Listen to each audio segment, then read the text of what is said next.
ustedes bienvenidos a la Biblioteca Mexicana de la Fundación Miguel Alemán. En esta ocasión nos reúne la presentación del libro Revolución e Instituciones, autoría de coordinado por doña Beatriz Pajés Rebollar, secretaria de Cultura del Comité Ejecutivo Nacional del PRI, directora general de la revista Siempre y coordinadora de esta obra. Acompañan a la señora Beatriz Pajés Rebollar en el presidium el licenciado Jorge Alemán Velasco, miembro del patronato de la Fundación Miguel Alemán, la doctora Roberta Layuz, el licenciado Humberto Roque Villanueva, el senador Pedro Joaquín Caldwell, el doctor Sergio García Ramírez y el doctor Alejandro Carrillo Castro, director general de esta fundación. Vamos a iniciar con las palabras del doctor Alejandro Carrillo Castro.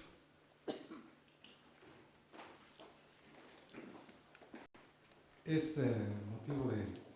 gran satisfacción y orgullo para la Fundación Miguel Alemán, representada aquí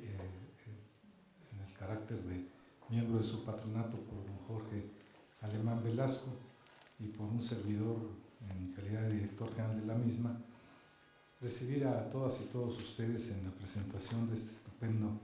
trabajo coordinado por nuestra querida amiga doña Beatriz Pajés Rebollar, en su doble calidad de directora de la revista Siempre y de secretaria de Cultura, de Acción Cultural del Partido Revolucionario Institucional. En esta obra, que de alguna manera también estuvo en sus orígenes, hasta donde tengo entendido, pensada para hacer un recuento de la vida institucional del país, sobre todo a partir de los inicios de la Revolución Mexicana en 1910, como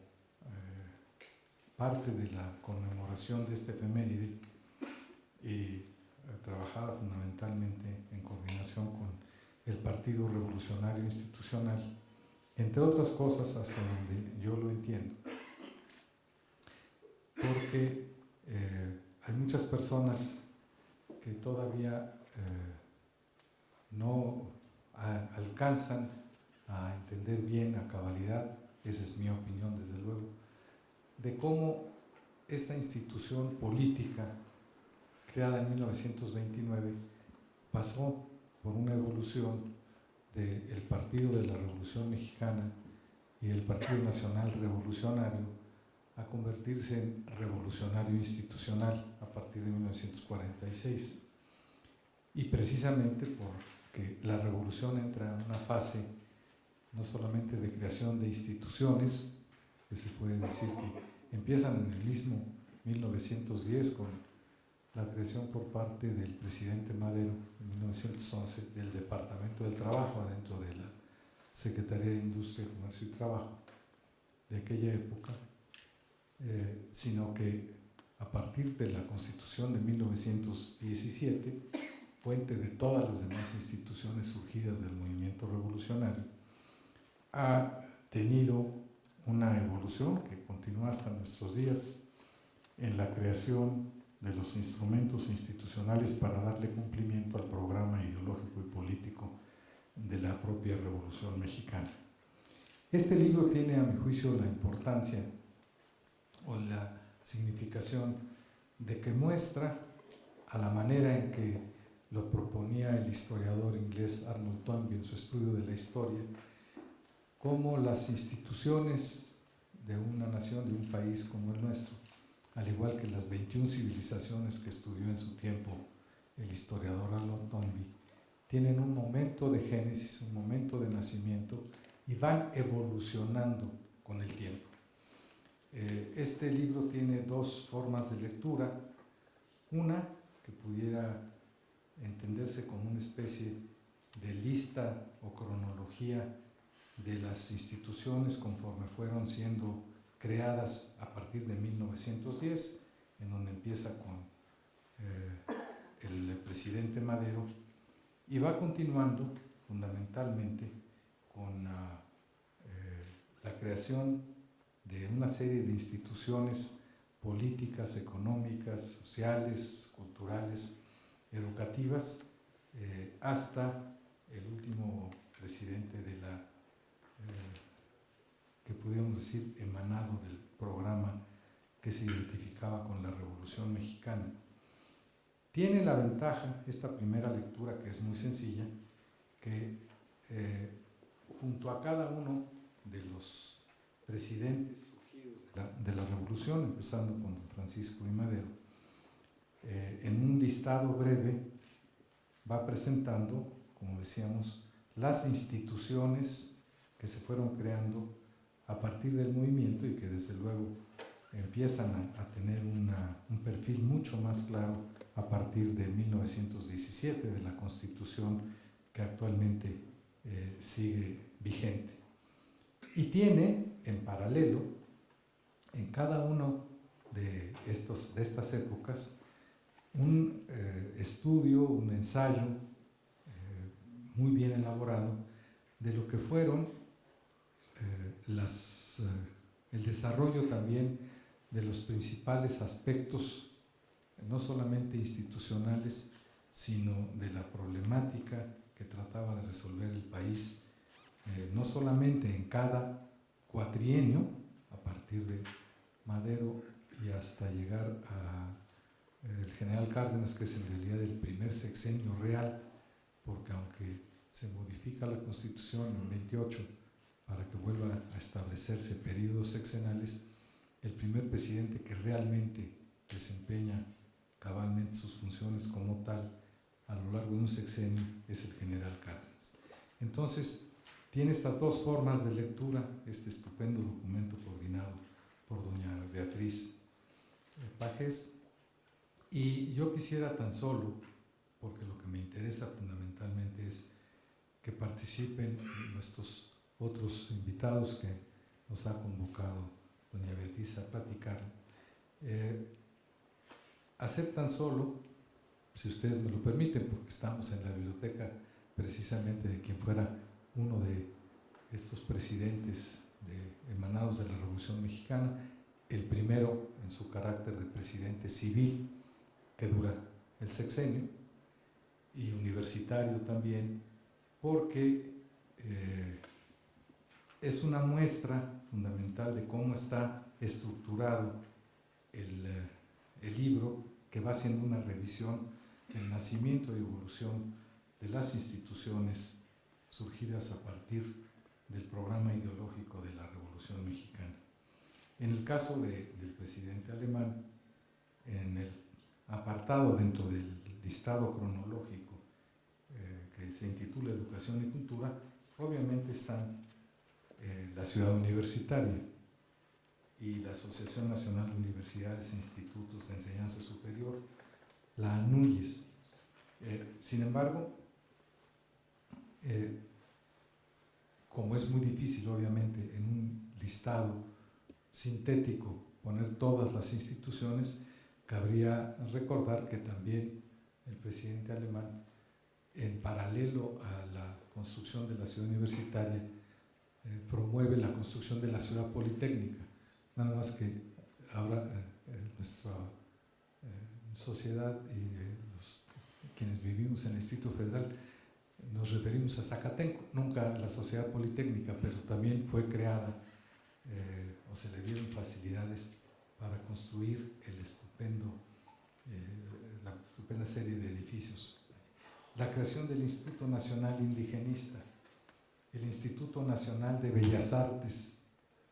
nada más para ir viendo, estoy poniendo un ejemplo, de cómo en cada periodo se van señalando en este listado las instituciones que afortunadamente, como en el caso del INBA, de Bellas Artes, no solamente fueron creadas, sino siguen prestando la función para la cual fueron creadas en ese momento. El Conservatorio Nacional de Música, extraño, y lo señalo simplemente porque es mi parte como cronista e historiador de la administración pública, la mención del Instituto Nacional de la Juventud, que también fue creado en aquella época, pero quiero subrayar que al igual que Arnold Toynbee iba encontrando cómo las instituciones, o él les llama civilizaciones originarias o madres, van generando después, en su evolución, instituciones que van siendo en ocasiones más maduras y cuyos nombres ahora no nos dicen cómo fueron surgiendo. Por ejemplo, el Instituto Nacional de la Juventud tiene su origen en el periodo anterior de Ávila Camacho, en lo que se llamó la oficina dentro de la Secretaría de Educación Pública de apoyo a la juventud. También en la época del general Calles se crea la Comisión Nacional de Irrigación, que en la época del licenciado Alemán se convierte en Secretaría de Estado, la Secretaría de Recursos Hidráulicos, y que después va teniendo una serie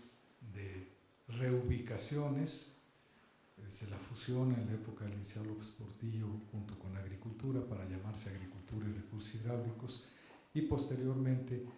se la va reubicando el área hidráulica en una serie de secretarías que empiezan a tener nombres muy raros. Actualmente hoy se llama Sagaderupa, es decir, Secretaría de Recursos Agrarios, Desarrollo, un nombre verdaderamente interminable, del cual lamentablemente, como ejemplo nada más de lo que puede pasar con una evolución que en un momento determinado se bifurca o empieza a involucionar, hoy tiene la categoría de órgano desconcentrado con el nombre de Comisión Nacional del Agua, con agua, que resulta ya muy discutible si está cumpliendo o no la función para la cual originalmente, durante el periodo que en el libro actual se analiza. Obviamente, en el capítulo correspondiente al periodo del presidente Alemán aparece la Secretaría de Recursos Hidráulicos con una serie de comisiones de las cuencas hidrológicas, y hay dos o tres menciones interesantes. En el capítulo de industria petrolera está el de la refinería de Salamanca, porque en el periodo del presidente Alemán se hizo un esfuerzo muy importante para apoyar a petróleos mexicanos con recursos para que se pudieran construir las grandes refinerías que requería el país en esa época. Y estamos viendo hoy día que se anuncia la construcción de una refinería y pasan casi todo el sexenio y no se puede ni siquiera iniciar la construcción de una refinería, nada más para poder establecer que el periodo que cubre el desarrollo de esta obra da muestras de la importancia que tenía que hubiera una planeación a mediano y largo plazo. Si bien esta no se institucionaliza sino hasta el periodo del licenciado Miguel de la Madrid a nivel constitucional, teníamos más o menos la costumbre de ver cómo se iniciaba el estudio de la construcción de una presa en un sexenio, se empezaba la construcción y el desarrollo en otro sexenio y se inauguraba hasta el tercer sexenio. Había una continuidad programática muy importante que obviamente se extraña en los últimos dos sexenios. También, si bien no está registrado aquí, a mí me interesaba señalar que fue también en el periodo del presidente alemán que en 1946 se promueve, por decisión del entonces candidato y luego presidente de la República, como uno de sus primeros actos de gobierno, el otorgamiento del voto a las mujeres a nivel municipal. Está consignado, obviamente, como todos lo sabemos, al inicio del periodo de Adolfo Ruiz Cortines, pero conviene señalar que el primer ensayo que se hace a nivel municipal para demostrar que no estaba justificado el temor de que se otorgara el voto a las mujeres y que no iba a desmoronarse el país si se reconocía que la mitad de la población mexicana tuviera realmente la posibilidad de tener la ciudadanía al 100%, esto se inicia también en el periodo del licenciado Miguel Alemán. Algunas de las instituciones se crean, se desarrollan y, como decía Toynbee, también mueren o desaparecen, como el Patrimonio del Ahorro Nacional, que fue creado en aquella época y que ya no existe, o el Banco Nacional del Ejército y la Armada, que ese sí fue creado en la época del licenciado Alemán y sigue subsistiendo. También algunos aspectos que los conocemos cotidianamente como Radio Cadena Nacional, que cada domingo difunde la hora nacional, fue creada también en ese periodo. Lo estoy simplemente señalando como ejemplo de las cosas que están consignadas como el nacimiento de muchas instituciones que ahora ya damos por hechas. Se inaugura la carretera panamericana, que había sido un compromiso precisamente de todos los países del continente americano, y que sabemos que México fue el primer país que cumplió puntualmente precisamente el sexenio del presidente alemán con el compromiso de llegar desde la frontera norte hasta la frontera sur por vía de carreteras a nuestro país. Y algo que muchas personas también desconocen, entre ellos les confieso que yo no lo sabía, que quien ordena la creación del Auditorio Nacional, que tenemos aquí, es precisamente también el licenciado alemán. Y la inauguración del Aeropuerto Internacional Benito Juárez, que ya vimos que ahora lo vemos como algo relativamente sencillo, pero ya vimos lo que pasó cuando se intentó construir un aeropuerto en el sexenio pasado y nos quedamos con la enorme dificultad de construirlo, para que se vea que cuando se saben hacer bien las cosas, cuando se planean adecuadamente, se pueden hacer cosas que últimamente se anuncian y no se llevan a su consecución. Y por cierto, aprovecho y con esto termino, que quien le otorga el nombre de Benito Juárez al Aeropuerto Internacional de la Ciudad de México es precisamente el presidente alemán, porque hubo un intento a principios de la administración del presidente Fox de quitarle el nombre de Benito Juárez. Les molestaba precisamente que llevara el nombre del Benemérito de las Américas, y gracias a un movimiento de la universidad, del propio Partido Revolucionario Institucional, se vieron obligados a restituir el nombre de Benito Juárez al Aeropuerto Internacional de la Ciudad de México. Tan solo son algunos ejemplos que quise poner de cómo están enlistados en cada uno de los apartados correspondientes a los sexenios de esta etapa de nuestro país, que se inicia con el presidente Madero y culmina, por lo menos en el análisis que se lleva a cabo en esta obra, con lo realizado en el sexenio del presidente Ernesto Zedillo, el último de los presidentes surgidos de las filas del Partido Revolucionario Institucional. Y recomendaría nada más a guisa de ejemplo que el anuncio, o más bien el estudio muy bien hecho del agua en México, dice, en el siglo XX, leyes, instituciones e infraestructura, elaborado por Guillermo Guerrero Villalobos, es un ejemplo muy típico de cómo se van presentando los análisis muy rigurosos en esta obra, de la manera en que institucionalmente se trataron de analizar, resolver, plantear y atacar de una manera institucional problemas como el del agua, en donde aquí se refiere muy claramente que a pesar de que ya solamente menos de un 20% de la población mexicana vive en el campo, casi el 87% del agua es utilizada precisamente en agricultura. Y este tipo de problemas que la CONAGUA lamentablemente no ha logrado resolver todavía, son los que están analizados de una manera, a mi juicio,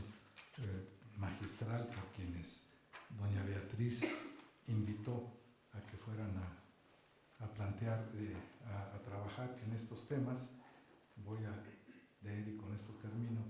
los nombres de las personas a los que convocó doña Beatriz a escribir sobre temas como el sufragio efectivo y la no reelección: Emilio Chuaipet Chemó, distintos artículos referidos a la educación, José Ángel Pescador Osuna, que fue secretario de Educación, el artículo 27, Ricardo García Villalobos,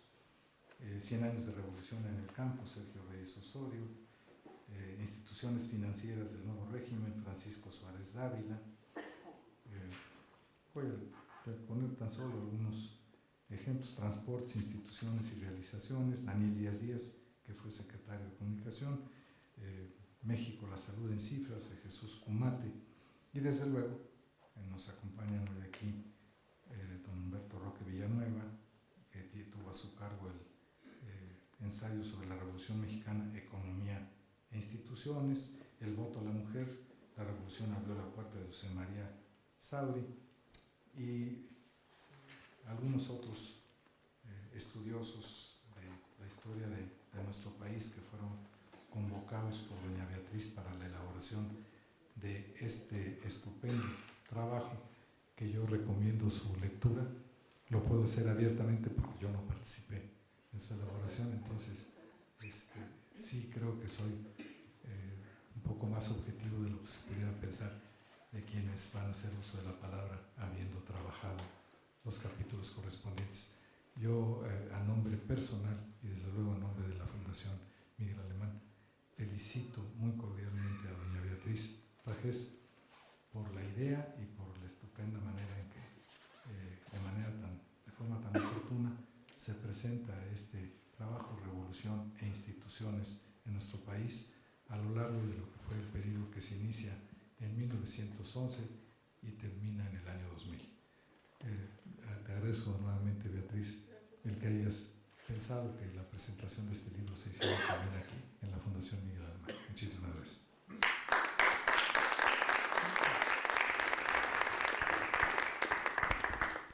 Muchas gracias, doctor Carrillo. A continuación, las palabras del licenciado Humberto Roque Villanueva.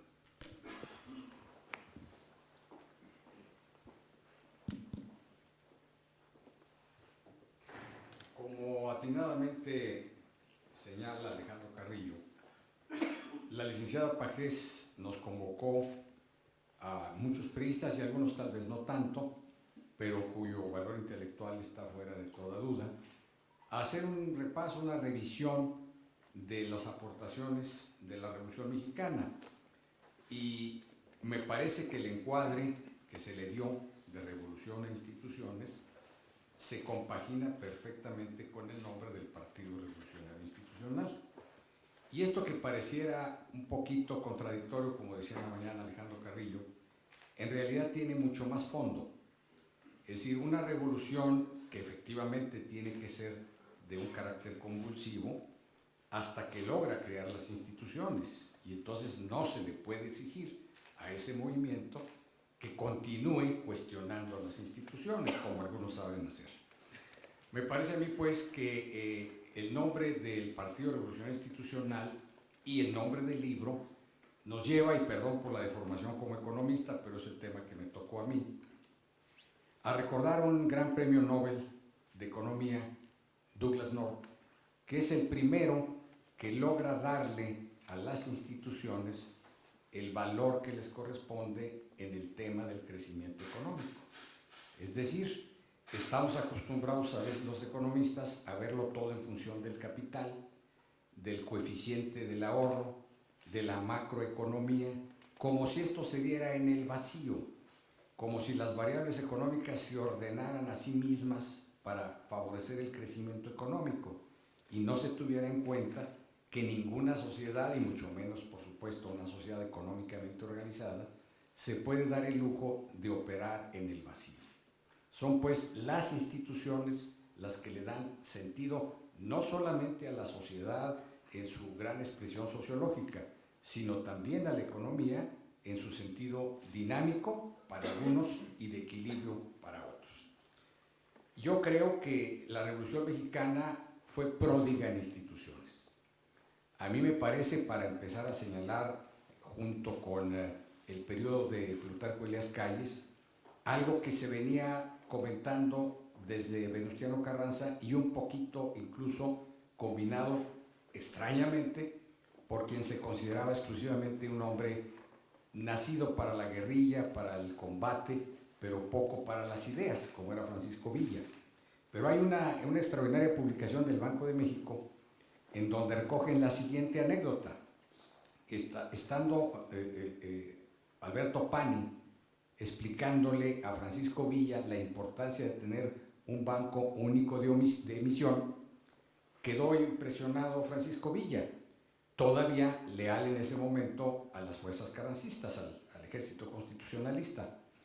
Y entonces dice un poco en ese lenguaje particular de Villa, si don Venus no crea este banco que usted dice que es tan importante, yo le prometo que yo lo voy a crear. Esto habla, en esta sencilla anécdota, el valor que le adjudicaba aún en medio del fragor de la batalla los revolucionarios a las instituciones. Ustedes saben perfectamente, porque son anécdotas vividas por todas las familias, cómo se refiere uno a veces a esa etapa como aquella donde el dinero literalmente no tenía un valor fijo. Es decir, los billetes literalmente eran emitidos por las propias fuerzas revolucionarias, aclarando que el primero que inició con esa práctica fue el propio Victoriano Huerta, que obligó a los bancos a incrementar el circulante con el objeto de patrocinar lo que nosotros consideramos, y seguramente todos los mexicanos, una contrarrevolución en el caso de Huerta. Bien, nada más para que tengamos una idea del valor que tiene la creación del Banco de México. Pongámonos a pensar, por supuesto ya en la actualidad ningún país tiene, probablemente por ahí alguno perdido, la posibilidad de emisión de la moneda en manos particulares. Curiosamente, el Banco de México, por supuesto que tuvo una mezcla interesante en su comienzo, como una sociedad mixta, en donde por supuesto participaban los bancos privados. Pero aquí lo interesante es entender que la institución Banco de México y la emisión única de moneda estaba correspondiendo no solo a una necesidad económica de la nación, sino respondiendo a un criterio que más adelante fue descrito por otro premio Nobel de Economía, Ronald Coase, como el elemento que más influye en la reducción de los costos de producción. Pensemos por un segundo, echando a volar la imaginación, cómo sería una sociedad donde no existiera el dinero y en donde todos tuviéramos que operar con el criterio del trueque, como ciertamente empezaron a operar las sociedades primitivas. Me parece a mí pues que la gran aportación del mundo de la economía tuvo que ver en principio con la creación del dinero, pero luego venía el problema de quién creaba ese dinero, de tal suerte que en el caso de México, por supuesto que ya existía el dinero y sabemos perfectamente las anécdotas históricas de los aztecas y del uso del cacao como dinero, pero lo importante es que con la creación del Banco de México se resolvieron dos grandes problemas. Uno, que el Estado retuviese para sí la capacidad de la emisión del dinero. Y la segunda, que va prácticamente junto con la primera, la posibilidad de la utilización de los recursos monetarios depositados en los bancos para la creación del crédito. Es evidente que una sociedad moderna no puede existir si no existe esa savia monetaria recorriendo por las venas que tienen que ver con el sistema económico. Por decirles un caso totalmente de actualidad, ustedes saben y muchos se preguntarán, muy bien, la crisis del 2008-2009 se inició en Estados Unidos y tuvo un momento brutal de quiebre con la caída de Lehman Brothers. Y uno se pregunta, bueno, ¿por qué nos dicen en México que 2009 tuvo que ser un año tan malo si ni siquiera los propios Estados Unidos, donde se generó la crisis, cayó tanto su Producto Interno Bruto como en México? Originalmente se decía del 6.5%, pero después hubo algún ajuste de cifras, me reservo el derecho a suponer por qué se hizo el ajuste, para quedar en 6.1, 6.2. Lo cierto es, y aquí viene la explicación del dinero, que el mundo resintió muchísimo el problema de la crisis iniciada en 2008 porque justamente no fluyó el crédito, porque los bancos desconfiaban unos de otros, porque nadie sabía cuántos activos tóxicos originados en las famosas hipotecas subprime, y me parece a mí que de esa manera se demuestra que una sociedad económica no puede sobrevivir sin el factor del crédito. Entonces, sea pues esta gran institución creada, imagínense ustedes, si ya estaba aprobado en la Constitución de 1917, pero no era fácil llevar a cabo la creación formal ya de la institución, y lo logra Calles en 1925. Junto con esto, a Calles también debemos recordarlo en materia económica por la creación del impuesto sobre la renta. Todos los que han estudiado la historia económica del país prácticamente desde sus orígenes independientes saben que los ingresos fiscales literalmente provenían de las aduanas, al grado tal que el pleito a veces de carácter militar pues era para apoderarse de las aduanas, que era la gran fuente de generación de materia fiscal. Bien, en 1925 también logra Plutarco Elías Calles la implantación del impuesto sobre la renta, y con ello establece un equilibrio que hasta la fecha se mantiene prácticamente en todos los países, tal vez Estados Unidos sea la excepción. Esto es el equilibrio entre los impuestos sobre el ingreso y los impuestos al gasto. Como es bien sabido, en Estados Unidos es tan importante el impuesto sobre la renta que casi de él depende toda la estructura fiscal norteamericana, porque lo que para ellos pudiera ser un parecido similar al IVA, que es un impuesto a las ventas, como sabemos bien, es impuesto estatal. De tal suerte que toda la gran estructura federal norteamericana prácticamente depende del impuesto sobre la renta. Bueno, esta es otra de las grandes aportaciones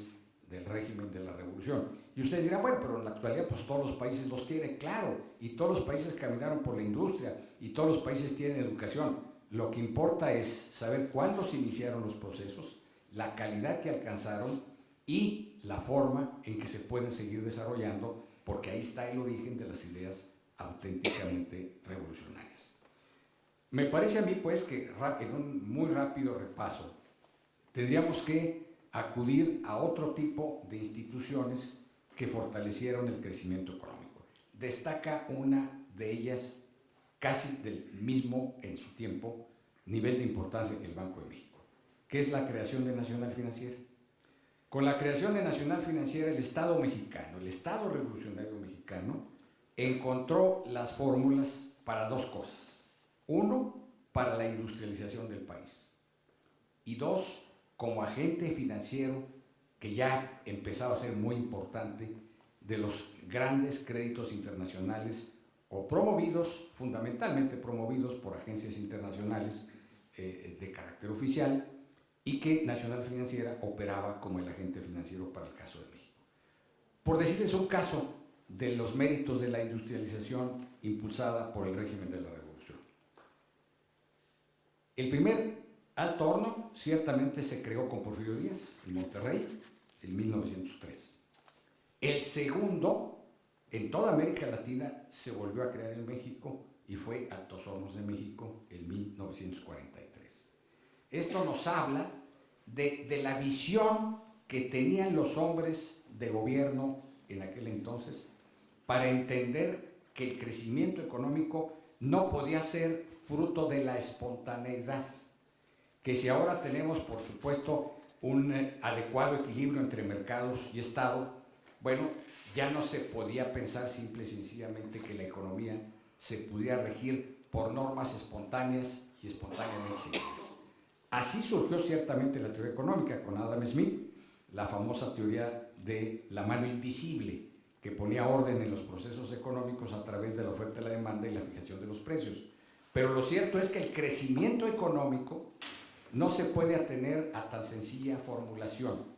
El crecimiento económico requiere, y perdón, yo sé que es una expresión que a veces puede ser chocante en labios de economistas, pero requiere voluntad política.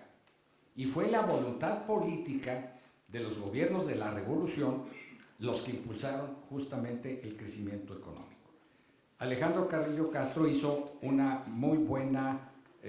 forma de repetir o de señalar cuáles fueron algunos de los elementos importantes en el periodo del licenciado Miguel Alemán.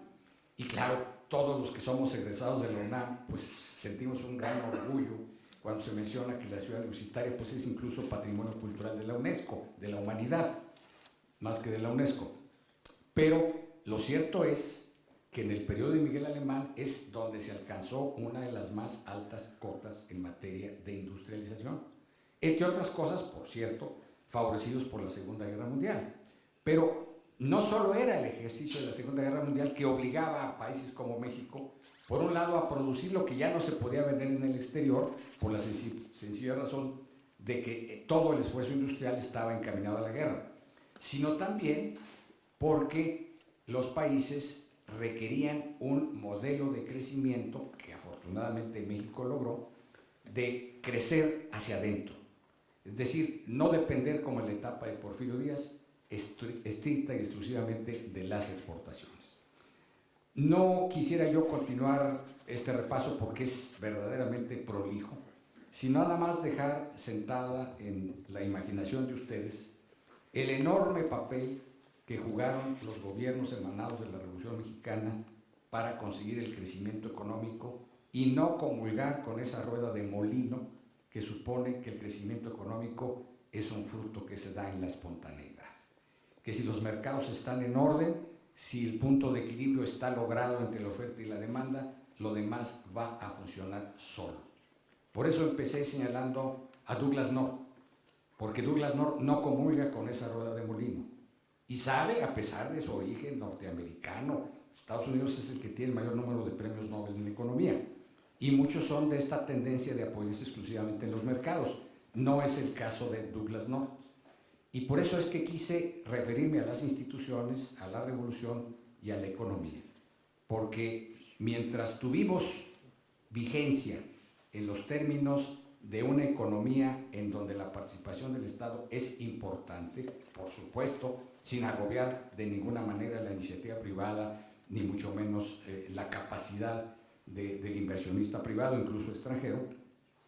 tuvimos una conducción adecuada. Tuvimos una rectoría de la economía que resultó positiva.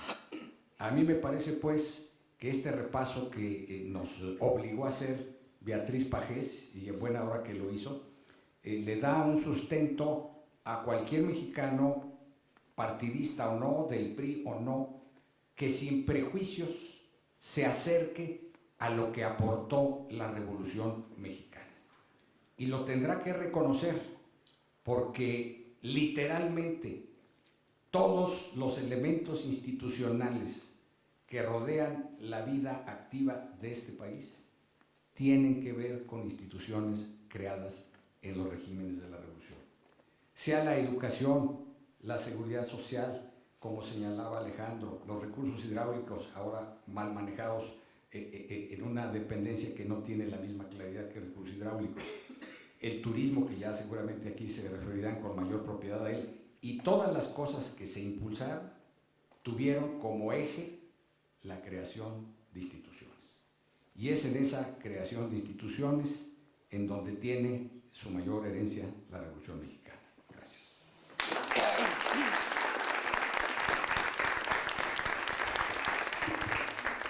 Muchas gracias, licenciado Humberto Roque Villanueva. Pedimos la intervención del senador Pedro Joaquín Caldwell. Aprecio mucho la invitación de la Fundación Alemán y de Beatriz Pajés para participar en la presentación de esta importante edición de la Revolución y las instituciones.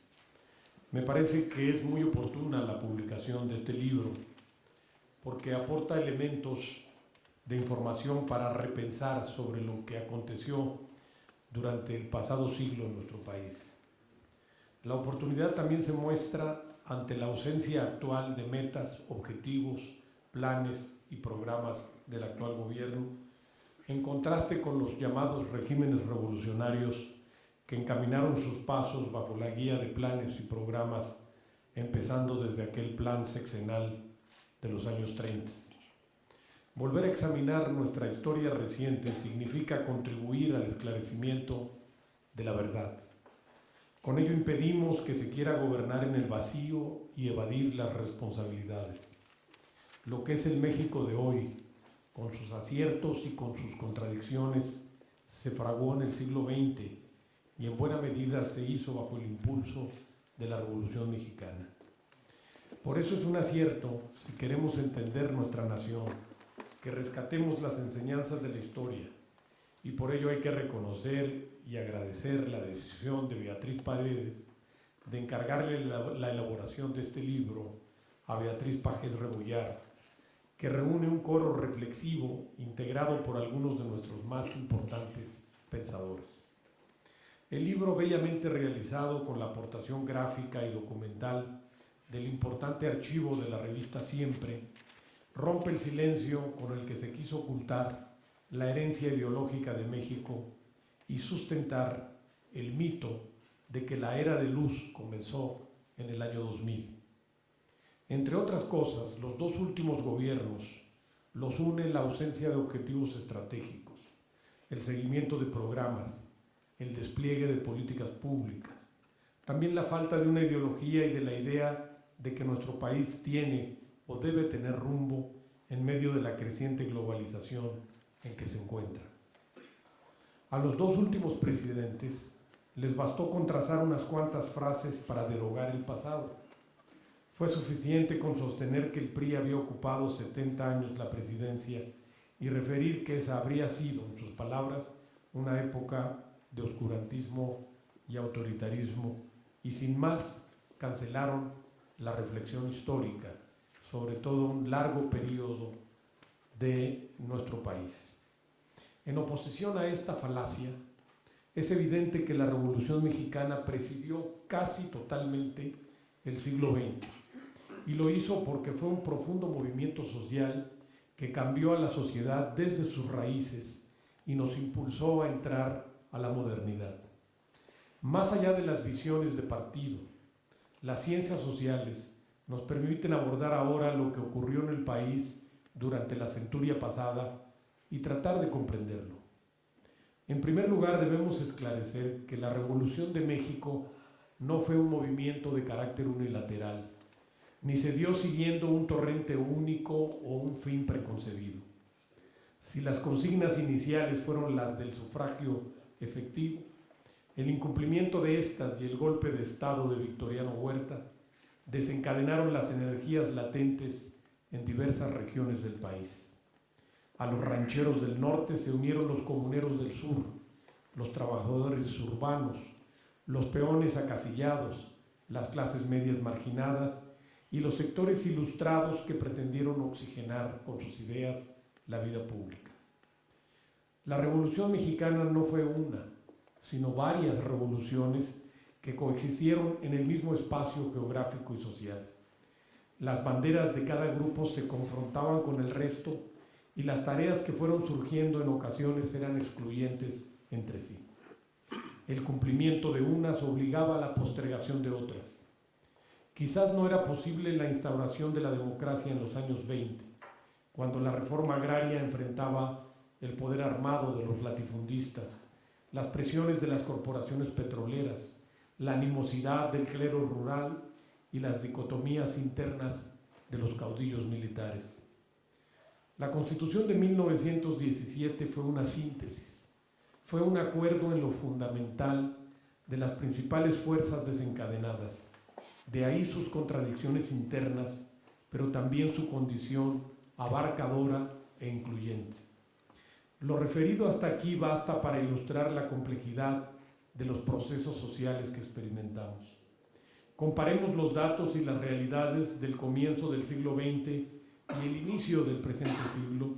para tener una idea de la magnitud de los enormes cambios que hemos tenido.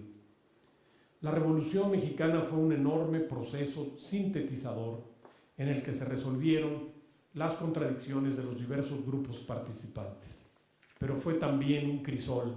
en el que se aglutinaron y concretaron procesos sociales precedentes. Como resultado de la revolución, por primera vez pudo concretarse la identidad del pueblo mexicano en el mestizo. Surgieron las primeras expresiones de una cultura nacional que alcanzó sus máximas expresiones en la pintura, en la literatura, la música, el reconocimiento del indio, la coexistencia de diversas formas de propiedad rural, la reivindicación de la nación como propietaria originaria de los bienes del suelo y del subsuelo, el nacionalismo como primer instrumento de la política exterior y como afirmación de los derechos de los mexicanos. También el derecho al trabajo, la jornada de 8 horas, la alfabetización popular, el derecho a la tierra, el salario mínimo, etc., son banderas que hoy nos podrían parecer insustanciales y envejecidas, pero que en su momento marcaron los mínimos a lo que podía aspirar una población entonces mayoritariamente ignorante, empobrecida y explotada, sin asideros para mejorar su condición de vida. En su momento figuraron como promesas estelares de un movimiento social deslumbrante. El país tuvo viabilidad gracias a que el Estado asumió no solamente la construcción de la infraestructura, sino su papel laico, de promotor de la alfabetización y la educación masiva, controlador de las fuentes de energía y de las riquezas del suelo y el subsuelo, del mismo modo que trazó una política exterior independiente. Cierto que durante algún tiempo el gobierno postergó las instituciones democráticas que se construyeron en la parte final del siglo XX, pero lo hizo por la urgencia de construir un Estado fuerte que impulsara las transformaciones económicas y sociales en medio de los embates de los sectores afectados, internos y externos, los latifundistas, el clero militante, las compañías petroleras foráneas, las potencias imperiales. Como resultado de la revolución descubrimos que formamos parte de un país plural y complejo, en el que se amalgaman diversos legados culturales, producto de la fusión de etnias, clases, grupos, de diversas regiones y etapas precedentes. Bajo la aparente uniformidad lingüística que nos aportó España, subsisten en forma manifiesta o latente ingredientes de muchos otros orígenes que son igualmente válidos que el resto. La abigarrada complejidad mexicana está presente no solo en la singular idiosincrasia de los habitantes de cada una de nuestras regiones, sino también en la pervivencia de manifestaciones vitales, algunas a flor de superficie y otras sumergidas como en el fondo de un lago que de manera recurrente toman fuerza y surgen hacia la superficie. En algunos centros ceremoniales indígenas se ha descubierto que bajo las pirámides existen otras previas y que un culto se ha ido superponiendo sobre otras anteriores, no como una manifestación de poderío de los más recientes sobre los antiguos, sino como una manera de reafirmar el carácter sagrado del sitio. Así también, etapas modernas de la historia han cubierto otras previas sin erradicarlas. Por eso es que en este momento subsisten diferentes tiempos históricos sociales que son patentes en los usos y costumbres de las comunidades más antiguas, en vocablos que a diario utilizamos en nuestra gastronomía, en la música y quizás sin saberlo en las complejidades de nuestra propia psicología. En nuestra manera de ser conviven rastros de lo antiguo con nuestro apego a lo moderno. Todo esto se puso de manifiesto a partir de los cambios que introdujo la revolución. La reforma agraria, al fragmentar los latifundios, multiplicó a los productores en el campo, liberó mano de obra ociosa que emigró hacia las ciudades y también hacia el extranjero. Ello mitigó tensiones sociales en el sector rural y estimuló el crecimiento de las clases medias urbanas. El gobierno puso orden con la creación del Banco Central, creó la banca de fomento, protegió e impulsó a la industria, las comunicaciones y los transportes, favoreció la educación y la sanidad pública y las instituciones fundamentales de todo tipo. La política de descentralización, la de ciudades intermedias y de fortalecimiento estatal y municipal frenaron el gigantismo de las megalópolis, redistribuyendo espacialmente a la población. Paralelamente, la educación superior se diversificó y se expandió en los estados, al igual que las fábricas y los servicios. El desarrollo de la infraestructura de comunicaciones y transportes fue impresionante, integrando al país en una sola unidad y estableciendo múltiples contactos con el mundo. La incorporación al Tratado de Libre Comercio con Canadá y los Estados Unidos fortaleció algunas industrias modernas, aunque perjudicó a otras. El Estado revolucionario mexicano fue el gran protagonista del siglo XX, pero dejó de serlo y su debilitamiento no condujo lamentablemente al fortalecimiento de la democracia, sino al mayor poderío de corporaciones privadas y sociales, al entronizamiento de caudillos locales, a la vigorización de poderes fácticos, a la difusión de la corrupción pública y privada, al abandono de políticas públicas, al surgimiento de una clase política sin compromisos sociales, al olvido de las prácticas de consulta popular, a la anarquía urbana en materia de usos del suelo y la piratería comercial y, en definitiva, a la expansión, como nunca en nuestra historia, de las bandas del crimen organizado. Don Jesús Reyes Heroles nos hablaba de no despertar al México bronco, ese que está sumergido en el subsuelo de la sociedad y que solo de vez en cuando se levanta con estruendo. Hoy, como en 1917, debemos volvernos a unirnos en lo fundamental, ensanchar el ámbito de las libertades,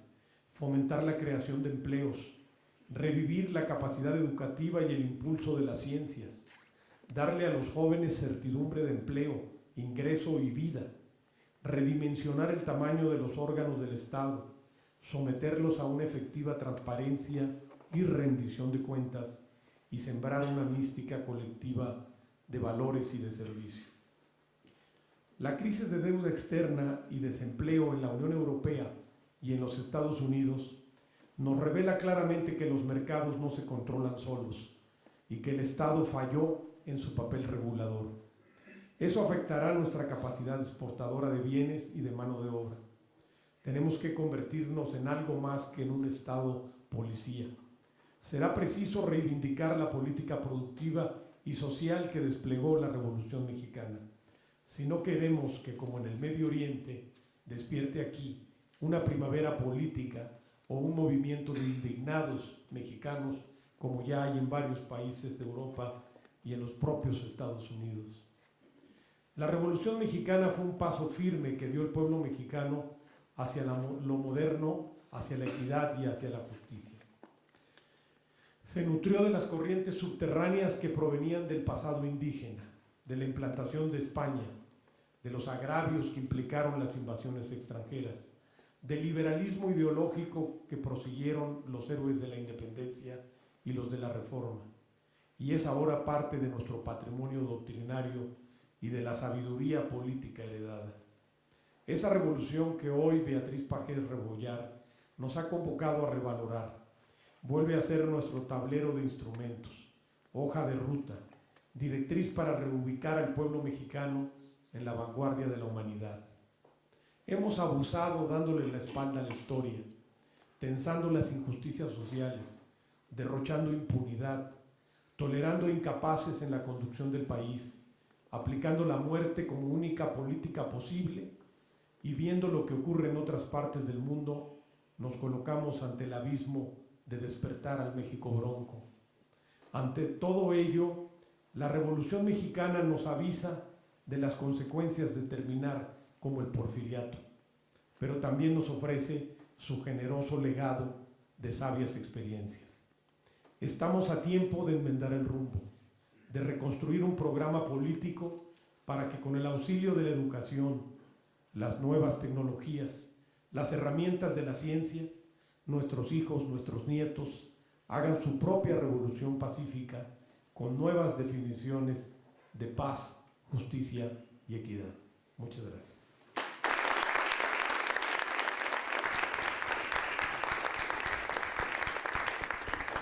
Muchas gracias, señor senador.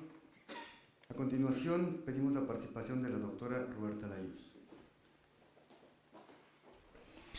Muchas gracias. Yo quisiera también iniciar estas palabras agradeciendo a Beatriz Pajés la oportunidad de colaborar con este grupo de mexicanos tan distinguidos que mucho me honran y de tratar de hacer, porque es un intento, espero que se haya logrado en alguna manera, el tratar de hacer una síntesis de cuáles han sido las grandes aportaciones de la política exterior de México. Cuando Beatriz me habló por teléfono se me hizo muy fácil decirle que sí, porque estoy ahorita involucrada en un proyecto desde hace ya 2 años para escribir una historia mínima de las relaciones exteriores de México, en mi alma mater, en el Colegio de México. Me ha arropado. Créanme que no es fácil ser miembro del Servicio Exterior Mexicano con una clara identificación priista en estos momentos. Pero afortunadamente me arropó mi alma mater y he pasado realmente 2 años extraordinariamente fructíferos en lo interior por toda esta investigación que he estado haciendo de la política exterior de México, de las relaciones exteriores de México desde la independencia hasta nuestros días. Y cuando Beatriz me pidió que hiciera esta síntesis de la revolución en nuestros días, pensé que iba a ser fácil, porque a eso estoy dedicada hace 2 años. Pues no fue fácil porque tratar de sintetizar y de señalar cuáles son los logros más importantes de la política exterior de la Revolución Mexicana es difícil porque son muchos y es motivo de orgullo para los mexicanos. Yo hice una especie de decálogo, no se los voy a recitar porque se trata de que ustedes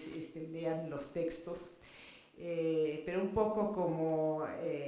un pequeño avance, voy a mencionar 3 específicamente, porque yo creo que ilustran lo que se ha venido hablando en esta mesa. Esa capacidad que ha tenido el México revolucionario de construir instituciones, pero de construir instituciones no nada más hacia adentro, sino de proyectarlo hacia el exterior. Esos principios de política exterior de México enunciados por don Venustiano Carranza, que aquí nos acompaña en esta sala, y que siguen siendo vigentes hoy en día, que están plasmados, que fueron incorporados a nuestra Constitución durante el gobierno del presidente Miguel de la Madrid y que siguen siendo vigentes y que siguen, a pesar de todo, por lo menos tratando de orientar nuestra política exterior actualmente, tal vez no con mucho éxito en los últimos años, pero por lo menos hay un rumbo ahí marcado. Es extraordinario y cuando termine esta obra yo creo que como investigadora me voy a poner a investigar al detalle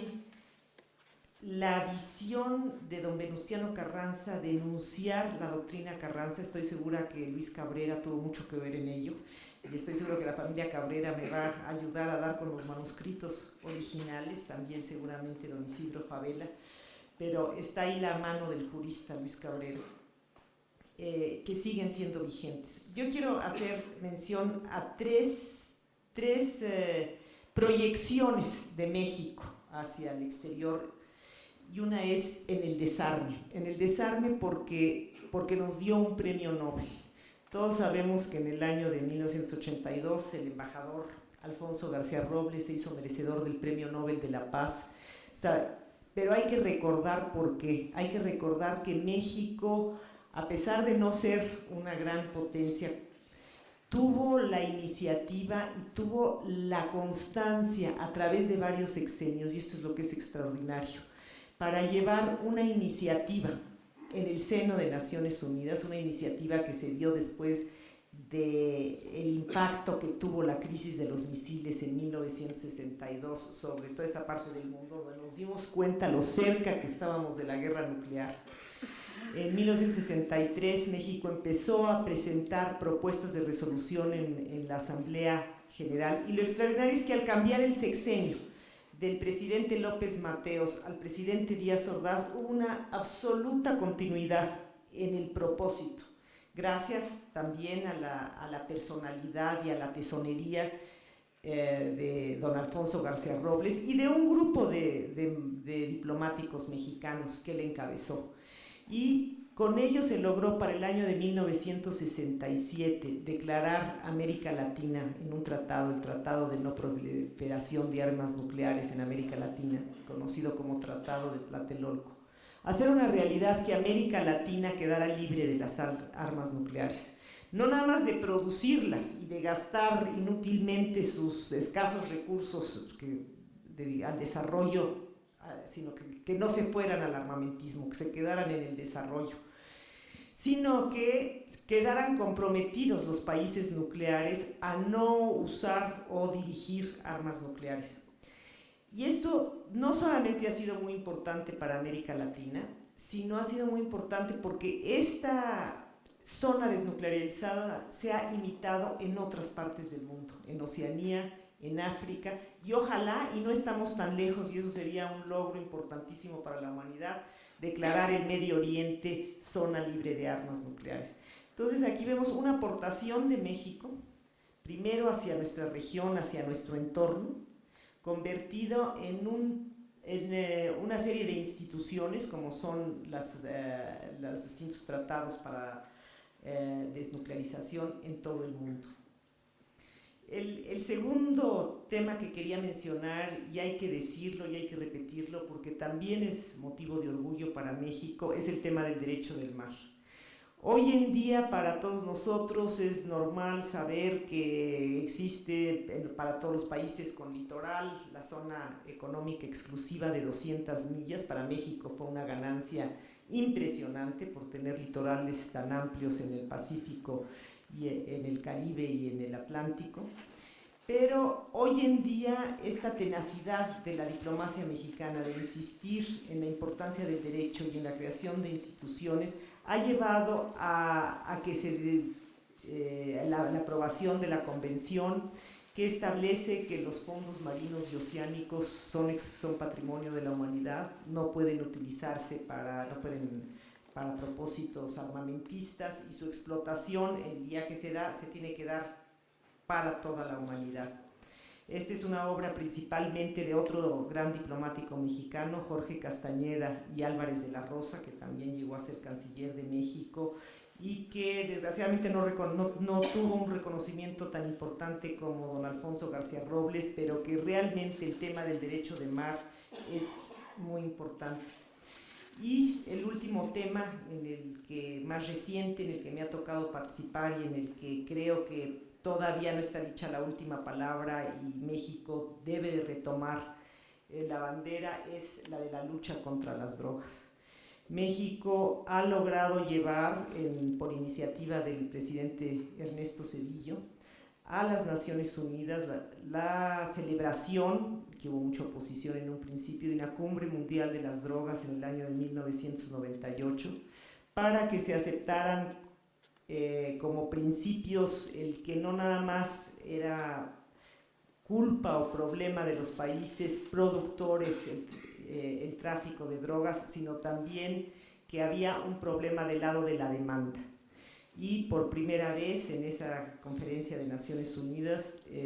se aceptó el principio de que era necesario por parte de los países consumidores de drogas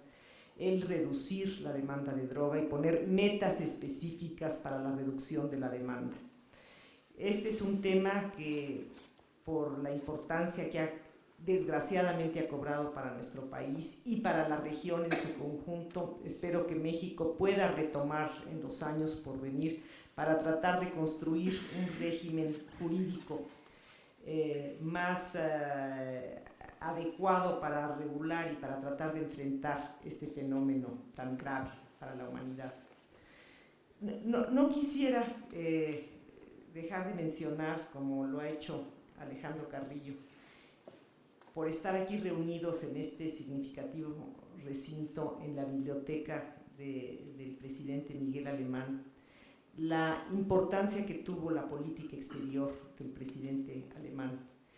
la increíble visión y capacidad que tuvo él y su canciller, el primer canciller que tuvo, que fue don Jaime Torres Bodet, y que tiene un libro extraordinario que ojalá se reeditara, Alejandro, porque es un libro muy importante, imagínense, escrito por el poeta, ¿no? La Victoria sin alas, en donde él relata, bueno, con esta pluma maravillosa, que qué mejor podríamos leer, ¿verdad? Este mundo que emerge de la Segunda Guerra Mundial y que curiosamente hay una coincidencia exacta entre el inicio del gobierno del presidente alemán en diciembre de 1946 con el inicio de la Guerra Fría. Y el presidente alemán y su canciller tienen la capacidad extraordinaria de entender el momento histórico, de percibirlo y de darse cuenta que el mundo cambia muy rápido y que esa gran coalición que se dio durante la Segunda Guerra Mundial entre los Estados Unidos y la Unión Soviética viene a su fin y que entonces este periodo de unidad nacional que pudimos disfrutar en México, de unir las fuerzas de todas las tendencias políticas e inclusive incluir al Partido Comunista dentro de la estrategia de defensa nacional, va a cambiar. Y esto se da en cuestión de meses. El presidente alemán asume en diciembre de 46 y en marzo de 1947, tan rápido así, viene la doctrina Truman, en donde el presidente Truman se decide a dar la ayuda a Grecia y a Turquía para evitar el avance del comunismo en el mundo, y cae así la cortina de hierro que divide a las dos Europas. Y México tiene que buscar su quehacer internacional en un mundo en donde hay una gran superpotencia, y esa gran superpotencia es nuestro vecino. No obstante lo anterior, con mucha fuerza y mucha decisión,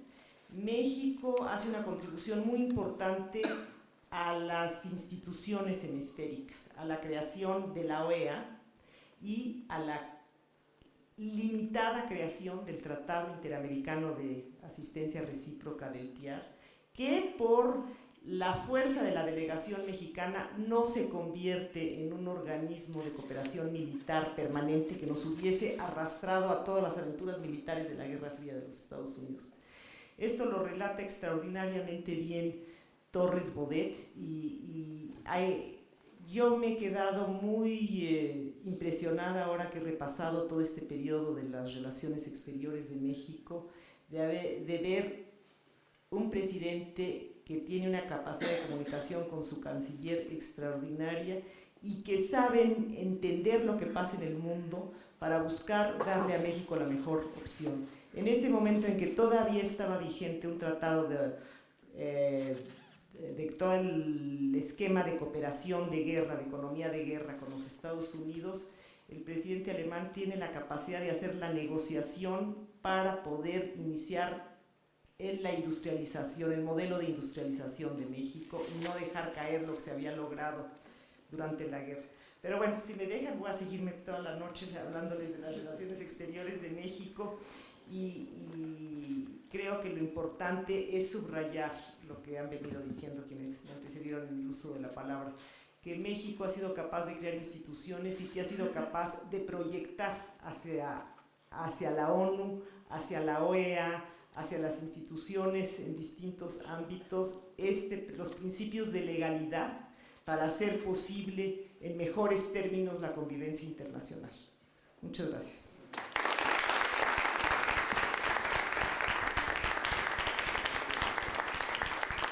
Muchas gracias, doctora Layuz. A continuación, la intervención del doctor Sergio García Ramírez.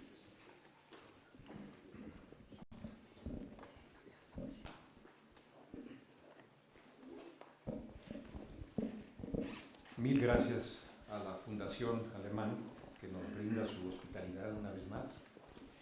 y mil gracias a doña Beatriz Pajés,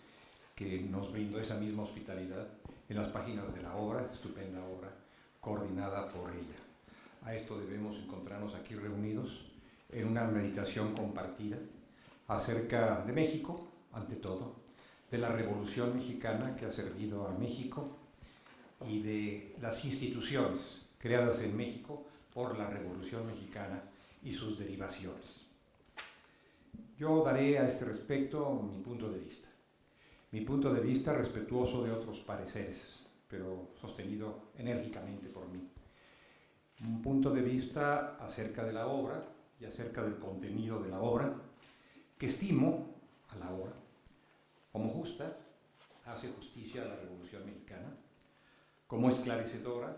ilumina esta etapa de nuestra historia que muchos se han empecinado en oscurecer,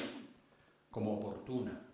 en todo tiempo y particularmente en este momento por razones obvias, y como convincente, porque quien la recorra, quien la transite, seguramente adquirirá la convicción de lo mucho y bueno que se ha trabajado en varias décadas, sin que con esto se nieguen los errores, los desaciertos, los tropiezos que también ha habido en el curso de esas décadas, como de cualquier etapa en la historia de cualquier país en el mundo entero. El ejercicio de objetividad y veracidad al que asistimos los lectores de esta obra se debe a Beatriz Pagés, quien atribuye con razón la iniciativa a Beatriz Paredes. Dos Beatrices, pues, que han sumado su talento para conducirnos en esta dirección. Dice Beatriz Pagés que Beatriz Paredes me obligó, cito sus palabras, a sentarme en el cabuz de la historia, a recorrer sus vagones y llegar hasta la punta del tren. Acompañémoslas. Transitando hacia atrás, que pronto podría ser transitar hacia adelante. Esperamos que así sea,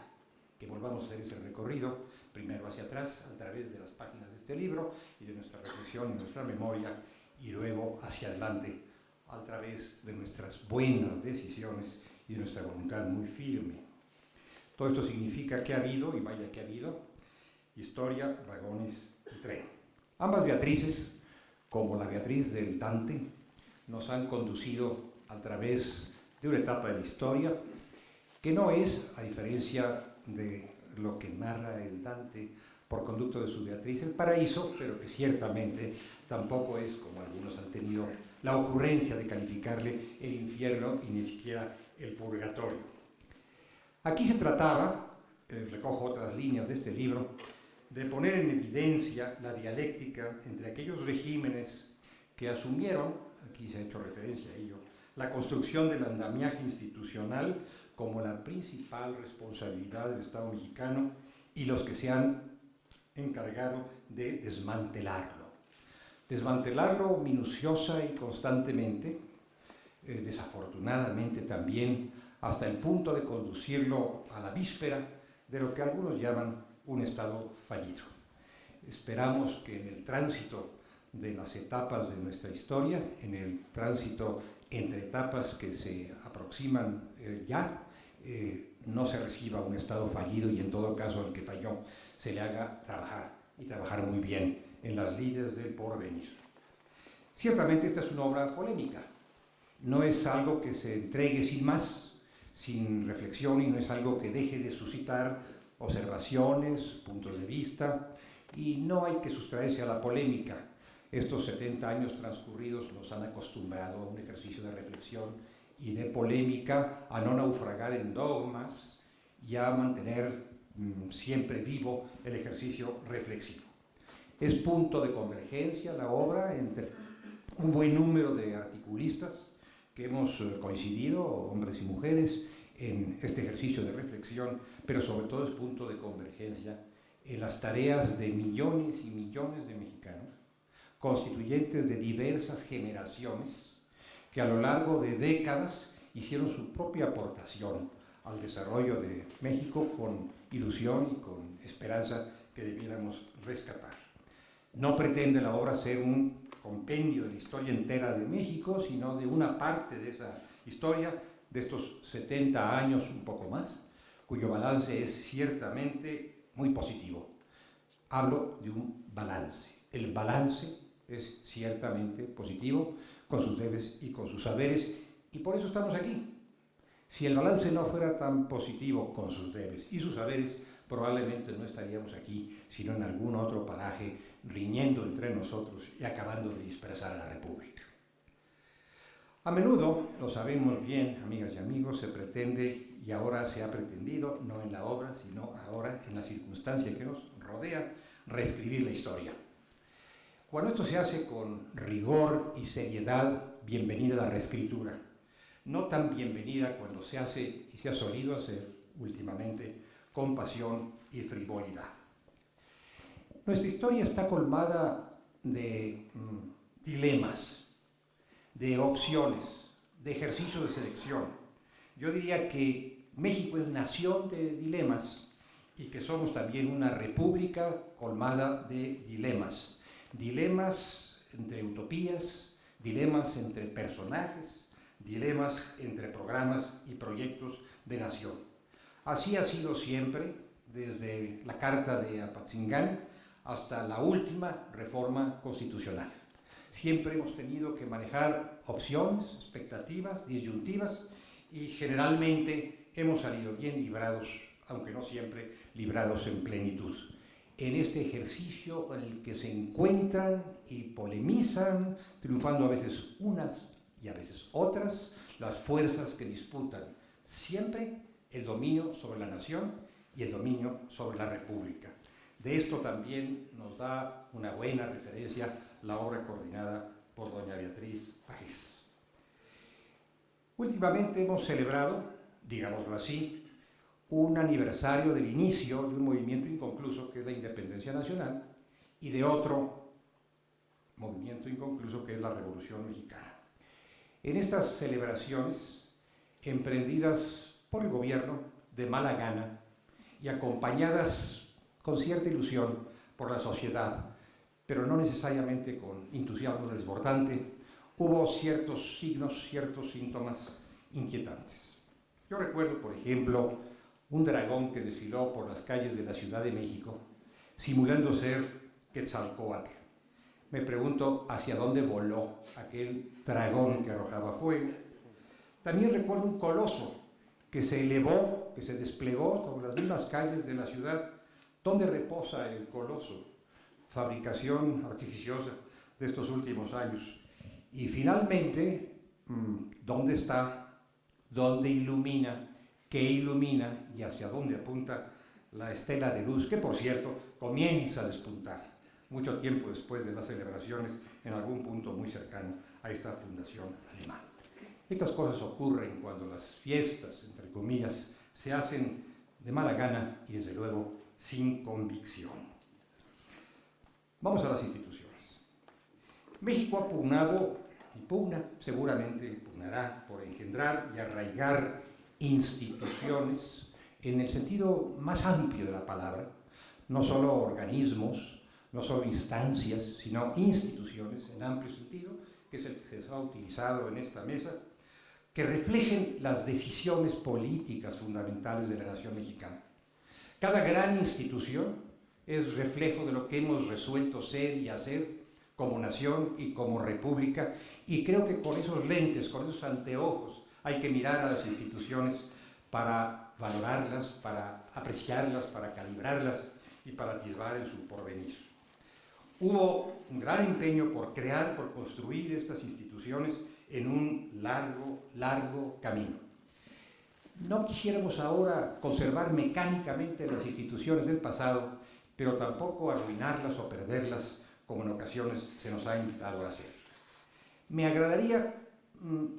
repasar muy brevemente, por supuesto, muy brevemente, el núcleo de las instituciones mexicanas creadas en estos años a los que se refiere la obra, su razón de ser, su santo y seña, su signo primordial. ¿Cuál ha sido el signo primordial? ¿Cuál ha sido la entraña? ¿Cuál ha sido la bandera de las instituciones construidas en el curso de varias décadas, herederas de otras muchas décadas de luchas del pueblo mexicano por construirse como nación y por constituirse como república? ¿Cuáles han sido estos signos? Yo enumeraría los siguientes, con la venia y la paciencia de ustedes. El laicismo. El laicismo está en el corazón de nuestras instituciones. En las instituciones de la República laica se ha disputado y se ha zanjado el poder, la riqueza y algo más importante todavía que el poder y la riqueza, el espíritu de los mexicanos. Los 70 años transcurridos fortalecieron los valores laicos que anidan en el corazón de las instituciones construidas en esa larga etapa. Un segundo punto de referencia es la civilidad de las instituciones de la República. Pugnamos secularmente porque se afianzara el carácter civil de nuestras instituciones sin desmedro para ninguna otra instancia del poder político, con acogimiento de las otras instancias puestas al servicio de esta república a la que llamé primero laica y ahora llamo rigurosamente civil. Este es otro de los grandes logros, de los importantes logros, al cabo de más de un siglo, de la Revolución Mexicana que instaló una república civil. En tercer término yo mencionaría, pero el orden puede ser cualquier otro, simplemente digo tercer término porque la menciono en tercer lugar, eso es todo, la condición popular y social de nuestras instituciones, de las instituciones, quiero decir, generadas por la Revolución Mexicana. Este es otro de sus grandes productos, el compromiso de esas instituciones, como de la Revolución, con el pueblo, que es ese compromiso su razón de ser y el santo y seña de su destino, procurando el establecimiento tan arduo, tan difícil de la equidad como provisión de oportunidades. Hablaría también del deliberado humanismo que se quiso infundir, y se infundió en efecto, a las instituciones nacionales y republicanas, poniendo como eje de todas ellas al ser humano con su suma de libertades, de derechos, de prerrogativas, de necesidades y de esperanzas. No es el Estado lo que ha constituido el eje de las instituciones, no es un sector social, no es un grupo humano, sino el ser humano por encima de todo y pese a todo y a todos, lo que ha residido, lo que ha anidado en la entraña de las instituciones republicanas construidas a lo largo de esa prolongada etapa que espero pronto se reanudará. Otro signo de las instituciones creadas por la República Mexicana en su etapa revolucionaria ha sido el nacionalismo. No quiero decir aldeanismo, estoy hablando de nacionalismo y si mucho se me apura de patriotismo, que es una expresión que a veces usamos con gran recato y reticencia. Valdría la pena que lo usáramos cada vez más en su significado más arraigado y profundo que alguna vez nos distinguió y que ha distinguido a las instituciones creadas por la Revolución Mexicana.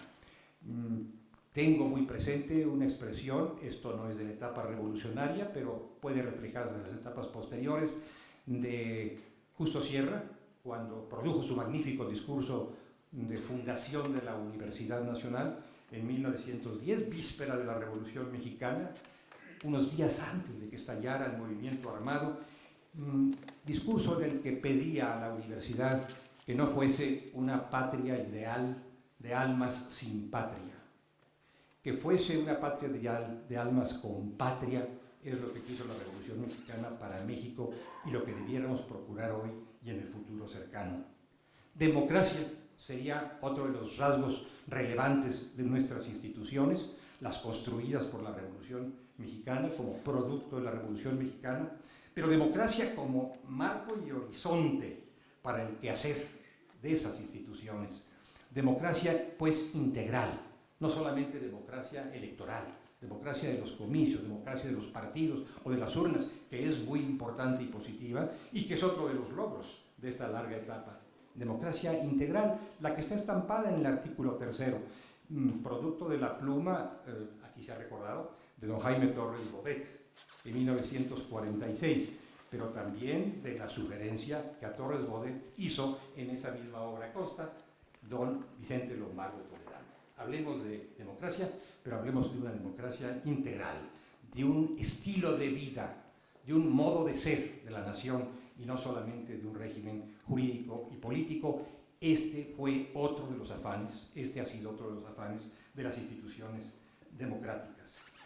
También es importante que nos refiramos, y aquí se ha hecho esto magistralmente, a las instituciones y la vida internacional. Recordemos las gallardas batallas dadas por México a través de sus instituciones, en este caso las instituciones por las que ha corrido la política exterior en el curso de muchos años, defendiendo los derechos de los pueblos y luchando contra el autoritarismo convertido en totalitarismo. Durante mucho tiempo, México fue una voz solitaria, una presencia aislada, pero combativa,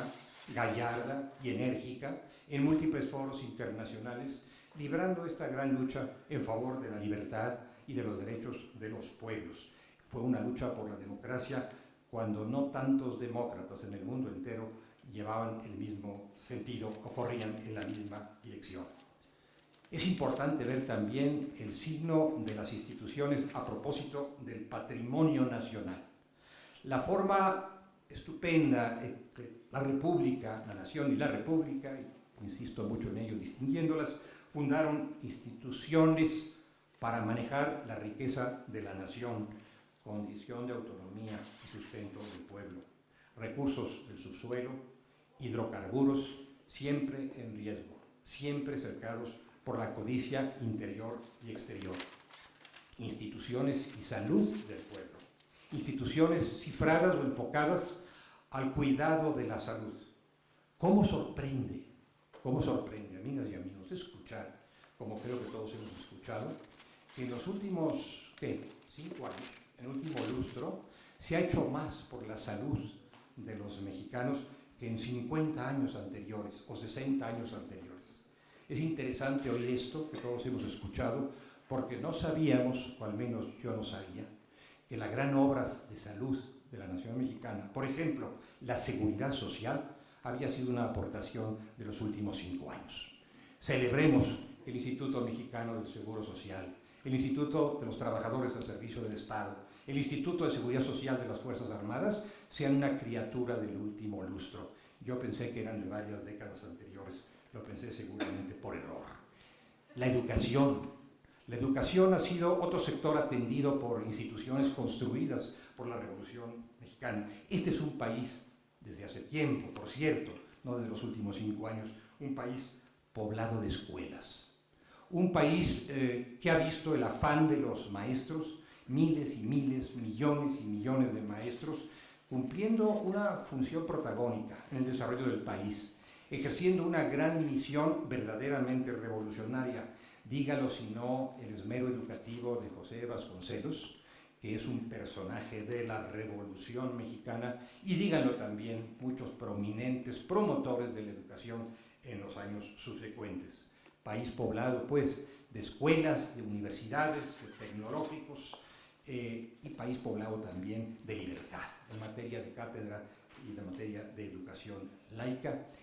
Y llevando agua a otro molino, hablaré también de instituciones para ejercer el control judicial, el control de legalidad y de constitucionalidad, la protección de los ciudadanos a través de procedimientos y de métodos previstos en la Constitución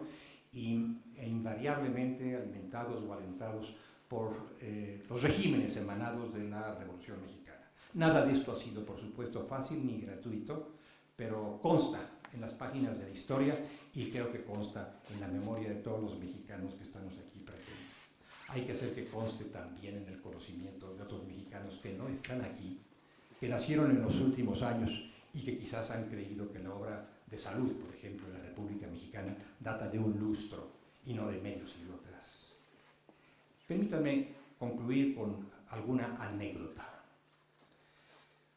Hace algunos años, cuando estaba a punto de iniciarse el sexenio de gobierno anterior al actual, el entonces presidente electo emprendió un viaje por varios países de América del Sur.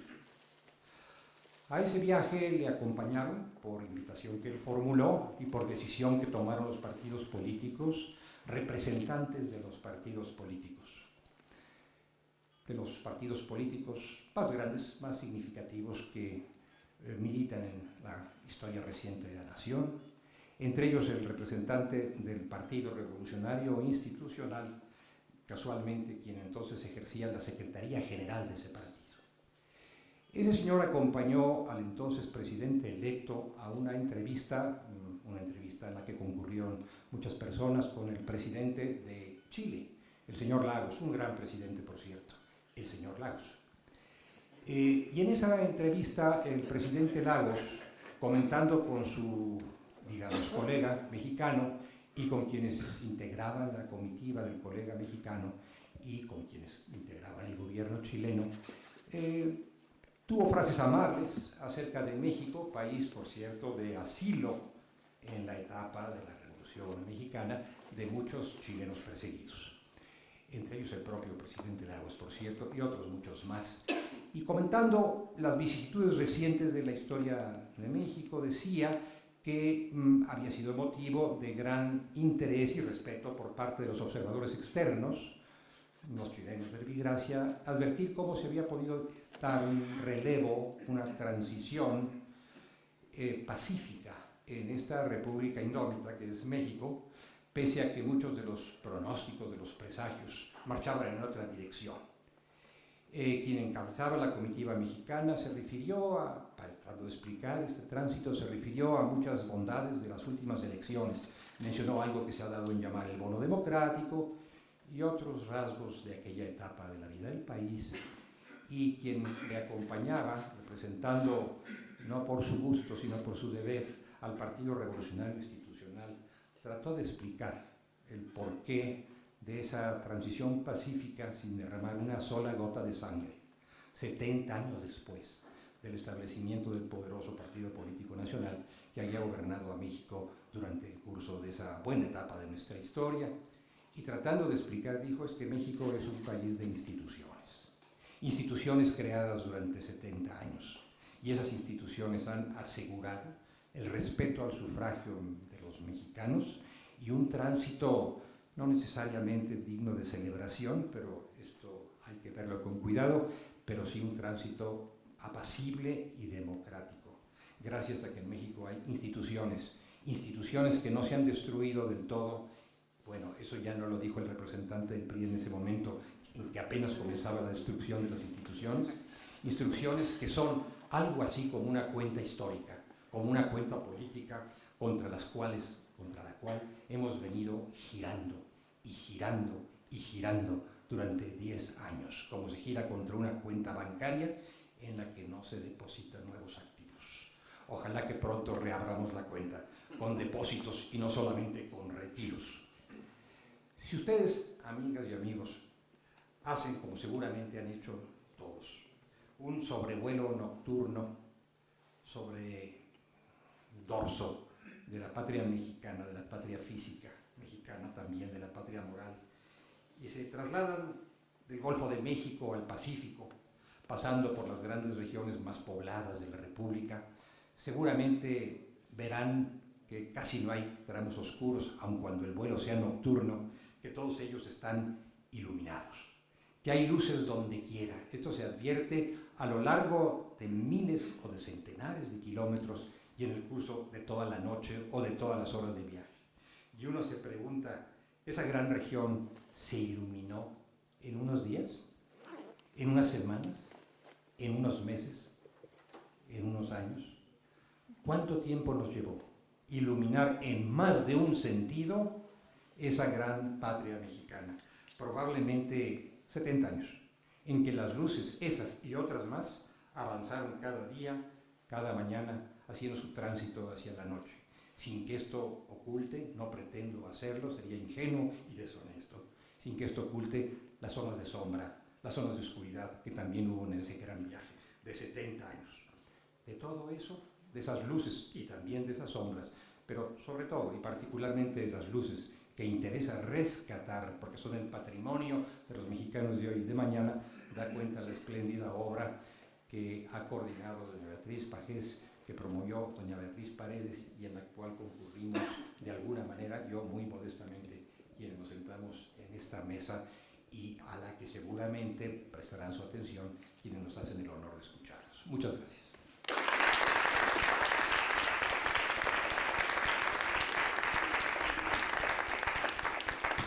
Muchas gracias, doctor Sergio García Ramírez. A continuación, la coordinadora de nuestra obra, doña Beatriz Pajés Rebollar. Sí, muchas gracias. Voy a ser muy breve. No podría aportar más a la valiosa participación de cada uno de los expositores. Para no traicionar, mi querido Alejandro, mi origen periodístico, voy a tratar de romper un poco la formalidad de la mesa. Cuando hablabas y recordabas la resistencia que hubo en la época en que se dio el voto a la mujer, recordé que algunas crónicas periodísticas de la época relataban de esta manera el día en que fue a votar la mujer mexicana por primera vez. Decían, las señoras abandonaron el metate y el petate para votar por la derecha y no por el PRI. Así fue el primer voto de la mujer a favor de Acción Nacional y no de nosotros. Pero decirles esto porque quería expresarles ante todo mi gratitud permanente a la Fundación Miguel Alemán, especialmente mi querido amigo Alejandro Carrillo Castro, por el cobijo que has dado y diste desde el primer momento para presentar esta obra. Mi agradecimiento eterno, permanente, al doctor Sergio García Ramírez, al senador Pedro Joaquín Colwell, a la doctora Roberta Layuz, a mi querido amigo Humberto Roque, por estar aquí y haber hecho a través de sus brillantes ensayos una enorme aportación al libro Revolución e Instituciones. ¿Por qué esta obra? Efectivamente, 60 días antes de que se conmemorara el centenario de la Revolución Mexicana, la entonces presidenta del PRI, Beatriz Paredes, me pidió hacer un documento sobre la herencia institucional del movimiento armado. La solicitud resultaba inédita, sobre todo porque habría la posibilidad de dar respuesta a la campaña de descalificaciones urdida no solamente en contra del partido, sino de su ideología, del mismo movimiento social armado y de los gobiernos que encabezó. La indiferencia oficial a la que se refirió hace un momento el doctor Sergio García Ramírez hacia la conmemoración del centenario, creo que operó como un golpe seco que alertó sobre la intención de hacer desaparecer de la conciencia nacional toda defensa histórica, ética o política de la etapa revolucionaria. El objetivo era evidente, en la mañana lo platicábamos con Alejandro, con Humberto, con Sergio García Ramírez, que estuvimos ahí en el PRI, instalando la comisión para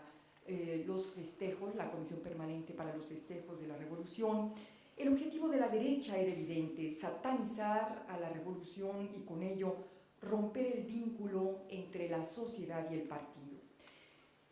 Más que un ejercicio de nostalgia, esta obra pretende ver hacia adelante. Hace un par de días el escritor Carlos Fuentes declaró que el 2012 es la última oportunidad política de México. Y Fuentes, sin duda, no se equivoca. ¿Por qué? Porque dentro del actual contexto de emergencia, de violencia, de confusión y crisis, de desarticulación y descrédito de las instituciones, el próximo presidente de México tendrá que fungir, en mi opinión personal, más que como un gobernante más que como un presidente más que como un estadista, o sí, como un estadista, pero como un estadista capaz de encabezar la gran reconstrucción nacional, de encabezar la revolución siglo XXI, por supuesto, una revolución de seda, como lo decía Václav Havel en su momento. Y si al PRI le toca estar al frente de esta empresa, si al PRI irónica y paradójicamente le corresponde estar al frente del cambio, entonces tendrá que asegurarse de que el nuevo modelo de nación garantice la paz y la estabilidad perdida. En este momento en que hay 56 millones de mexicanos inmersos en la pobreza y mucho más de la cifra oficial de 40,000 muertos, bueno, traen esta cifra de 40,000 muertos desde hace un año, yo creo que ya se incrementó en algo, producto del combate al crimen organizado. Ese rumbo y esa certeza solo podrá darse si la columna vertebral de ese nuevo gran proyecto nacional se inspira en dos de los varios principios que dieron origen a este partido: la justicia social y la democracia en su más amplio y universal significado. Justicia social como sinónimo de una política económica capaz de cazar lo que hasta hoy ha sido incazable: productividad, modernidad y desarrollo con una distribución equitativa de la riqueza. Democracia como parte sin duda de la reforma del poder, pero sobre todo como parte sustantiva de la legalidad y del respeto a los derechos humanos. Dos conceptos que debemos traer al siglo XXI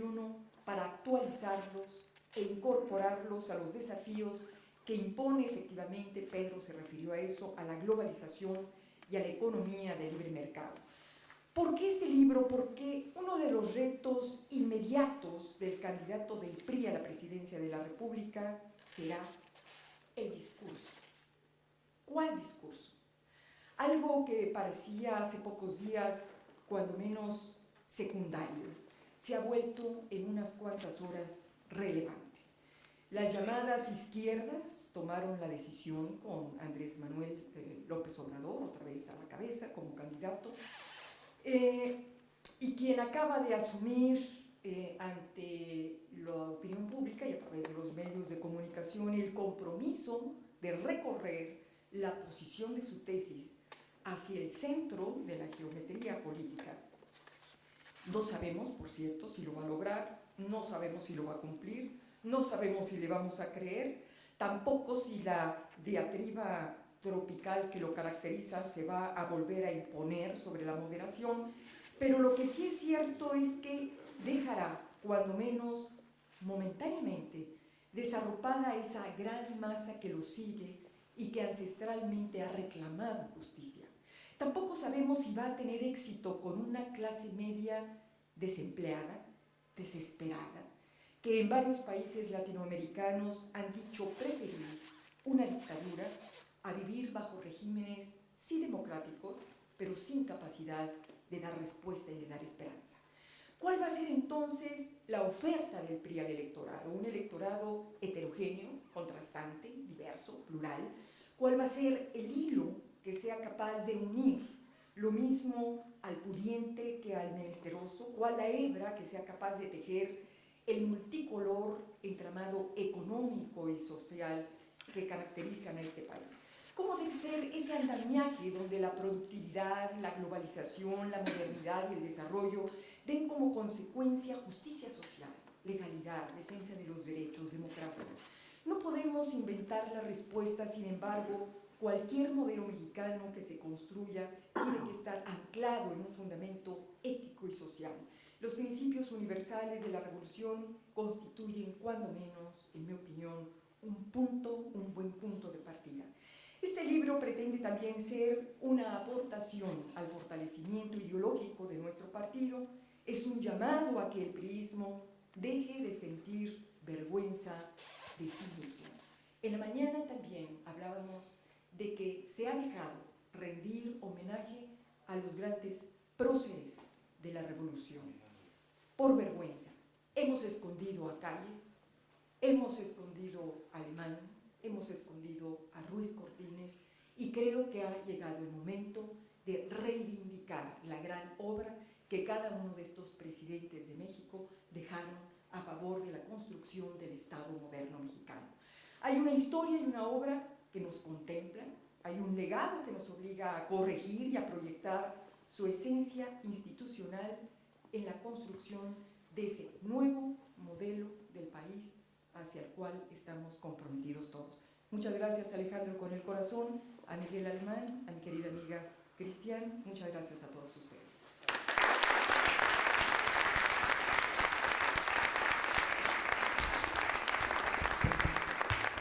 Señoras y señores, muchas gracias por su asistencia. Buenas noches, quedan en su casa y les invitamos un